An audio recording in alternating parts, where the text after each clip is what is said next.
Hi everyone. I picked the topic of social media. The article that I came across was Lord and Taylor paid fashion bloggers $4,000 each to advertise on Instagram.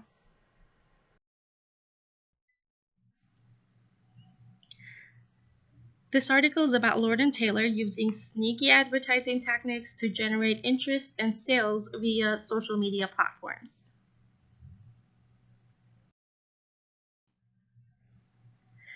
Lord & Taylor paid 50 influencers, such as bloggers, to post photos of themselves wearing the same dress from the same collection on Instagram at the same time, which was between 12 p.m. and 3 p.m.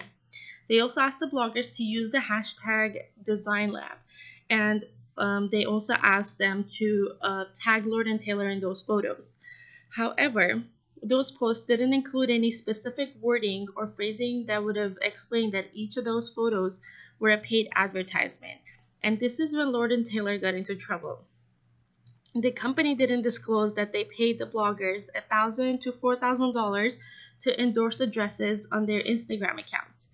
And as you can see on these two photos that are on the screen, these are two different bloggers that they posted the dress on their social media. The posts were seen by 11.4 million Instagram users over the span of 2 days back in March of 2015, which led back to Lord & Taylor's official Instagram account because they had tagged Lord & Taylor into their photos.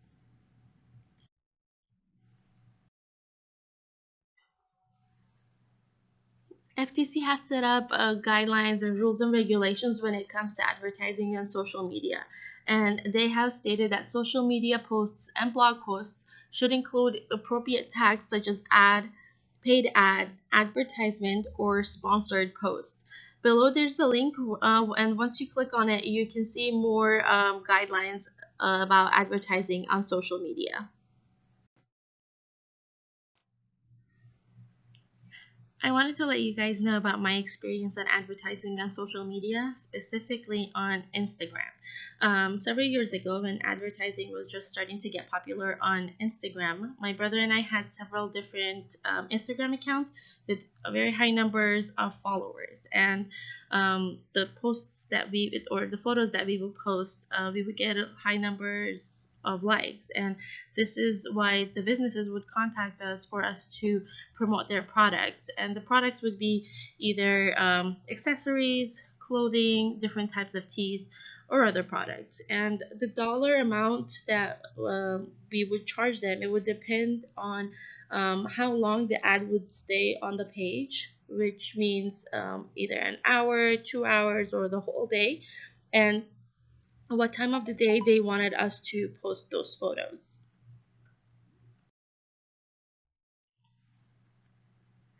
There was a reason that Lord and Taylor asked their bloggers to post the photos between 12 p.m. and 3 p.m.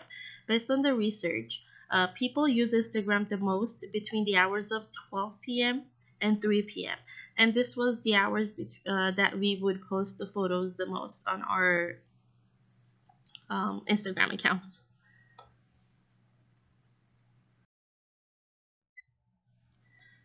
Now I'm going to give you guys a little tip. When it comes to posting on Facebook or Twitter or any other social media platforms, there are days of the week that will gather the most attention. And as you can see on the chart, it's on Sundays and Thursdays, and Sunday is most effective.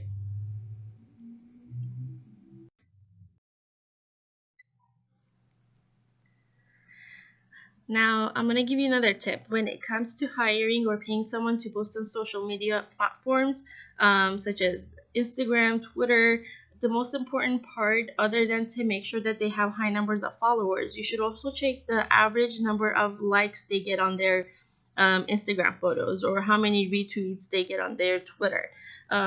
This is because unfortunately a lot of people get fake followers just to show that they have a high number of followers, but when it comes to their photos, they don't have that many photos.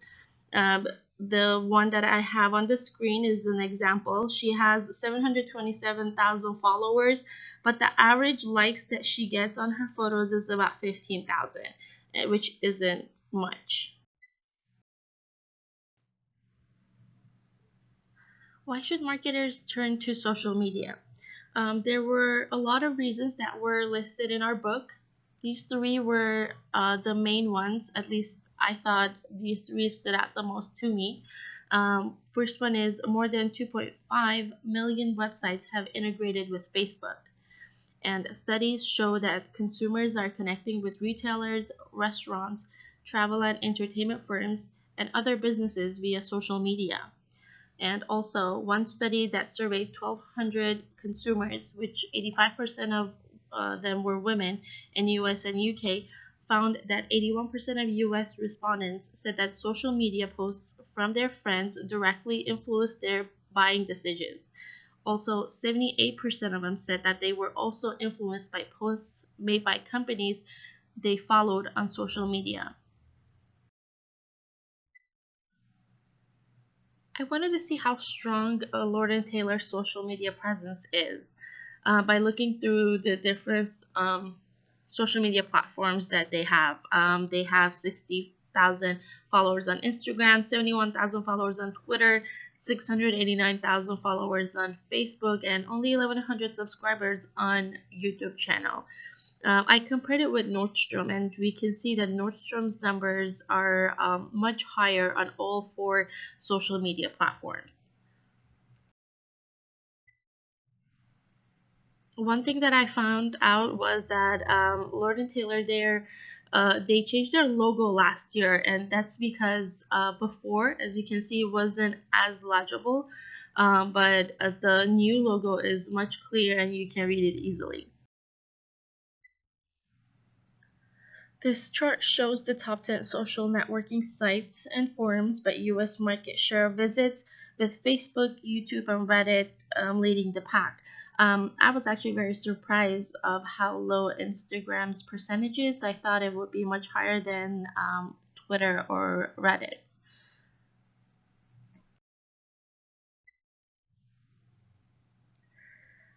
We can break the process of developing a social media marketing campaign into 6 phases. The first one is setting goal.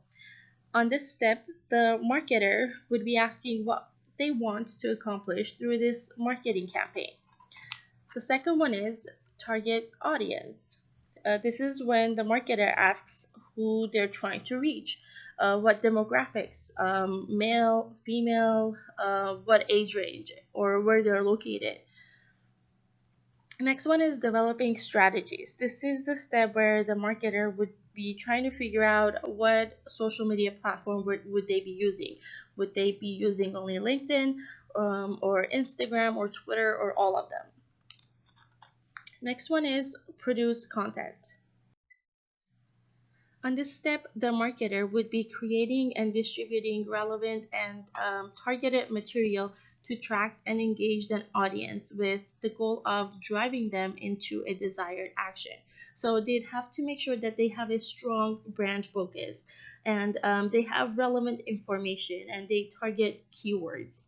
And good keywords are those that targeted audience will most likely search with when looking for information about goods and services, and marketers may obtain outside research on this or research it themselves. The next one is implementing the plan. This is the step where a marketer would be finding out how much time they would need to implement this plan. Would it take them 4 months, 6 months, a year? Well, hopefully not that long. And monitor and measure. And they'd have to be making sure they're monitoring throughout the steps and making sure that their ultimate goal is being met. And marketers also keep in mind that the importance of listening throughout all the phases of the campaign. Since the basis for the social media is conversation, smart marketers use social media to listen to what is being said about their own company and its products, competitors, consumers' likes and dislikes, consumers' wish list, or problems they would like to solve. So that's why it's very important to keep checking and making sure what is being said about you. I actually had to come back and add this slide because yesterday, while I was checking my Snapchat, I found out that one of my Snapchatters was invited to an event that was hosted by Reebok, and they had used the hashtag of perfect never, and they kept emphasizing on beauty of imperfection, and they had invited bloggers, actresses, TV actors, and athletes to this event, and they were trying to empower women. As you can see in the photos, they had a lot of different sizes of shoes, different colors, and they even had Polaroid cameras where the guests were able to take photos of themselves while they were there. I just found out that it was really interesting that how Reebok, which I haven't seen that many of their advertisings around, they're trying to use social media to advertise their products. So we know that consumers use social media to learn about new goods and services, and they research and they share information and make final purchase decisions. And businesses use social media to gather relevant market insights, improve search rankings, and form new business partnerships. So this is why it's important for marketers and businesses and business owners to know how to use these different types of social media platforms to better their business. Now, I have a question for you guys. Do you guys think that it was ethical for Lord and Taylor not to let the consumers know that the photos that were posted by the bloggers were paid advertisement? My second question is, have you used social media to promote a product for a company? If so, what was it? And which platform did you use? And my last question is, how does your company use social media as a news source or promotional strategy? Thank you for listening to my presentation. I hope you enjoyed it, and I hope it was informative.